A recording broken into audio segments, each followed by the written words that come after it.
Trump exposed the sham of the agreement by ordering US forces to seize the Iranian tanker Skywave in the Indian Ocean. Just when Tehran was trying to buy time at the negotiating table and keep oil money flowing around sanctions. This Wednesday, May 20th, 2026, the seizure of the ship shows that Trump is not accepting empty talk. While the Iranian regime uses sanctioned vessels, hidden routes, and clandestine trade to support the Revolutionary Guard. The ship linked to Iran reportedly passed through the Strait of Malacca and was heading west of Malaysia with more than 1 million barrels of crude oil, enough cargo to fuel Tehran's financial machine amid heightened tensions with Washington. Trump had already said that he was an hour away from authorizing new attacks against Iran, but the seizure of the oil tanker reveals an even tougher move. Before bombing again, he started to take away from the regime what keeps it strong.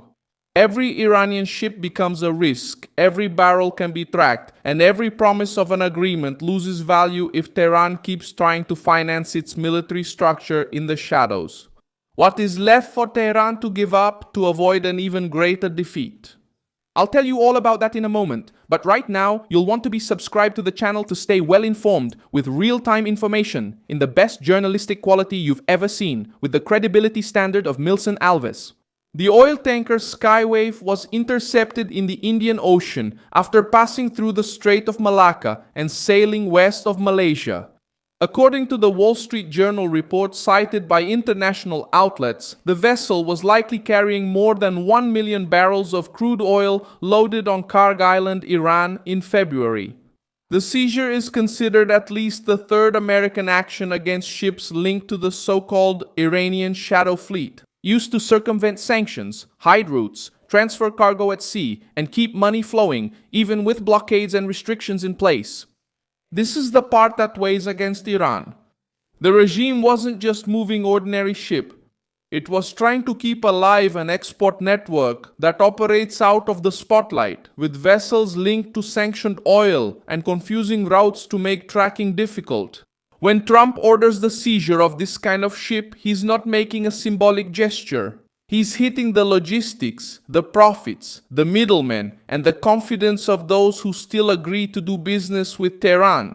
Those who only look at the word agreement miss the main point. Trump is saying that no signed paper will have any value if Iran continues to use the sea as a financial lifeline. The operation also came at the most sensitive moment of the crisis. Trump said at the White House that he was just an hour away from moving forward with a new military action against Iran, but postponed the decision. He stated that there could be a new attack in a few days if there is no real understanding because, according to him, the United States cannot allow the Iranian regime to move toward the nuclear weapon. Reuters reported that Trump mentioned a short time frame, citing Friday, Saturday, Sunday, or the beginning of next week as a possible window for a new escalation. The capture of Skywave changes the leverage in the negotiations. Before, Tehran tried to appear as a party interested in an agreement, as if it were in a position to bargain as an equal. After the seizure, the image changes. The Iranian regime comes to the table knowing that its fleet is being hunted, that its ships can be diverted, that its revenue can be taken, and that its buyers now run a real risk. Trump is not just making threats through a microphone. He is creating costs at sea, in trade, and in the pockets of those who help Iran evade sanctions. Vice President J.D. Vance emphasized that negotiations are ongoing, but made it clear that no one in the American government is celebrating the agreement prematurely.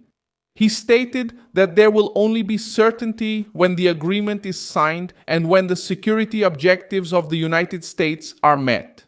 This statement is important because it cuts off the Iranian narrative of diplomatic victory.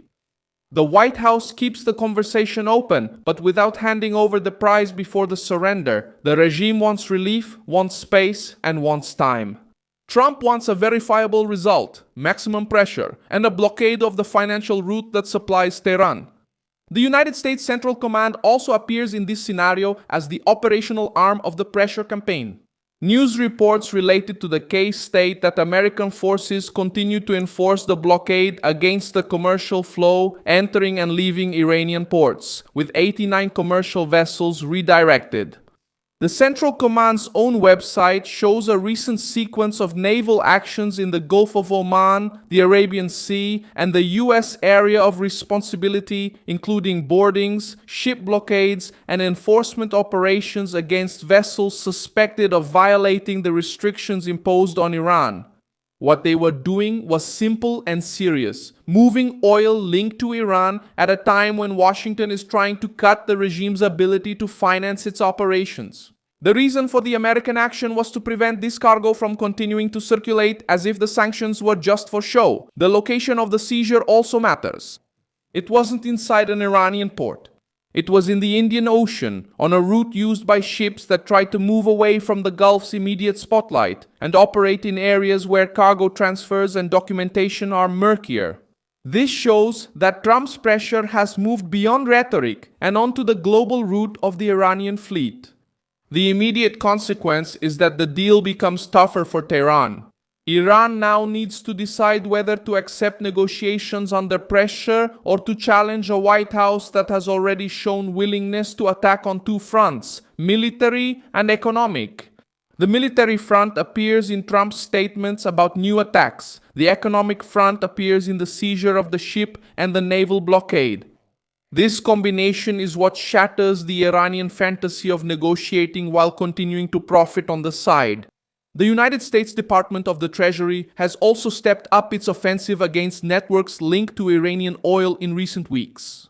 In April, the Office of Foreign Assets Control updated the sanctions list and linked new measures to a global network that fuels Iran's oil trade and its shadow fleet.